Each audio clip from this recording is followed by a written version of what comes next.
Les marchés publics se complexifient, et particulièrement dans les métiers de la construction. Aussi, je vais vous sensibiliser à ces enjeux en interviewant mon confrère Gérard Pinault, président du syndicat SIPA de la fédération Sinov. Suivez-moi. Les marchés publics se complexifient. Il y a de plus en plus d'acteurs, notamment un acteur très important aujourd'hui qui est l'acheteur et qui est aussi sensible aux enjeux juridiques. Quel impact ça a sur tes métiers ?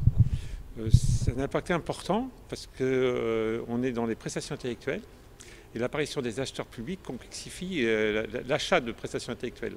Car pour acheter des prestations intellectuelles, il faut s'appuyer sur des compétences techniques internes à la maîtrise d'ouvrage. Et souvent, ce n'est pas le cas. Les acheteurs publics, leur rôle, et c'est important parce que ça existe depuis une quinzaine d'années, ce métier, c'est de sécuriser un peu l'achat et garantir les transparences pour se conformer aux règles européennes. Donc c'est un enjeu important. Avant, l'achat se faisait par les techniciens souvent dans les maîtrises d'ouvrage publiques et ils connaissaient les métiers. Donc là, il y a eu un basculement et ce rééquilibrage ne s'est pas fait. C'est-à-dire qu'on devrait avoir vraiment des binômes techniciens-acheteurs à part égale pour pouvoir bien acheter. Et ça, on ne l'a pas. Quelquefois ça après, mais pas couramment. Et là, c'est une dérive énorme, puisque les prestations intellectuelles ne sont pas des fournitures de bureau, elles sont toujours spécifiques, dans un contexte particulier. On n'achète pas de la même manière les mêmes prestations qu'on soit à Marseille, à Paris ou à Lyon. On n'achète pas les mêmes prestations de programmation si on fait un tel équipement ou un autre équipement. C'est que les cahiers des charges sont spécifiques. Donc ça demande au niveau du maître d'ouvrage de pouvoir avoir une expertise pour pouvoir faire des cahiers des charges techniques de qualité. Si on ne le fait pas, on ne sait pas ce que l'on achète. Et là, c'est le prix qui souvent domine, c'est le cas actuellement. Les marchés publics se sont durcis parce qu'il y avait un souci d'équité qui est légitime. Mais est-ce qu'il n'y a pas eu un revers de la médaille qui fait que le prix les critères d'équité et le prix ont une influence qui peut être préjudiciable à la qualité ? Oui, parce que comme les cahiers des charges techniques ne sont pas très précis, obligatoirement, c'est le prix qui domine. Et comme les critères prix en plus sont souvent majoritaires en termes de critères, c'est que ça va au-delà de 40%, voire 80%. Et dans ces proportions-là, c'est le prix qui domine tout le temps. La qualité, pour que la qualité puisse être dominante, il faut que le prix soit à 30% à peu près. On l'a évalué. Donc là, c'est un vrai enjeu de pouvoir ramener des critères de prix qui sont en cohérence avec des prestations intellectuelles.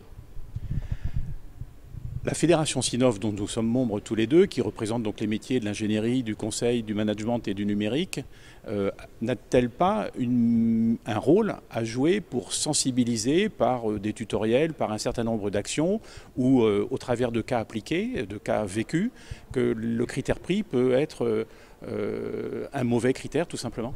Oui, nous on fait beaucoup, on a fait un gros travail pour pouvoir définir bien les prestations d'AMO qui n'étaient pas définies. En fin de compte, aucun document définissait vraiment ce que c'est que les prestations d'AMO en France.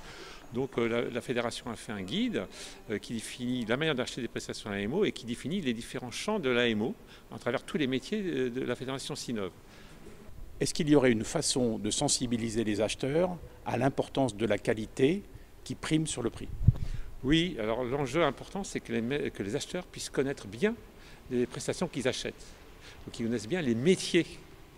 Et là, pour l'instant, ils ne les connaissent pas du tout. Donc ça, c'est important qu'il y ait une vraie sensibilisation. Et il y a quand même aussi, ils peuvent le savoir, parce que dans le code des marchés publics, il y a quelque chose qui est très important pour eux, c'est le sourcing. Donc faire du sourcing avant de consulter des prestations, c'est connaître les métiers et connaître ce qu'ils doivent acheter. Et avoir un conseil en amont que peuvent donner les bureaux d'études sur comment faire un cahier des charges ou quoi demander. Ça, c'est essentiel, le sourcing. Il y a aussi un enjeu majeur qui est en train d'arriver et qui va rentrer en application, je pense maintenant rapidement, c'est le BIM. Quel va être l'impact du BIM qui donc prend en compte à la fois la construction des édifices, des bâtiments, mais aussi leur exploitation? L'enjeu du BIM, c'est que ça change toutes les relations entre l'ensemble de la chaîne. C'est qu'on est obligé d'avoir des relations de partenariat et plus de clients-fournisseurs, puisque tout le monde travaille sur une même outil et on doit se faire confiance, puisque le maître d'ouvrage doit être BIMé, l'AMO aussi, le maître d'œuvre et l'entreprise. Et tout ça doit se coordonner. Donc on passe de relations d'achat simple, achat fournisseur, à un processus de partenariat qui est obligatoire si on veut mettre en place réellement le BIM. Et là, ça change complètement la culture et les relations entre des maîtres d'ouvrage et leurs fournisseurs. Ça va obligatoirement avoir un impact sur les critères de qualification des réponses et notamment sur le long terme. Bien sûr, parce que sur le long terme, oui, puisque le BIM permet de gérer les projets dans le long terme. Parce que l'intérêt du BIM, c'est d'avoir des données permanentes sur les projets, que ce soit urbains ou de bâtiments, tout au long de leur vie. Et à partir de là, d'avoir aussi un diagnostic en permanence d'usage, de fonctionnement et technique sur les équipements et sur la ville, par exemple. Donc en fait, l'enjeu pour les acheteurs, c'est de les sensibiliser au BIM et au fait qu'il faut voir beaucoup plus loin que le court terme, et notamment au niveau de l'exploitation de ces bâtiments.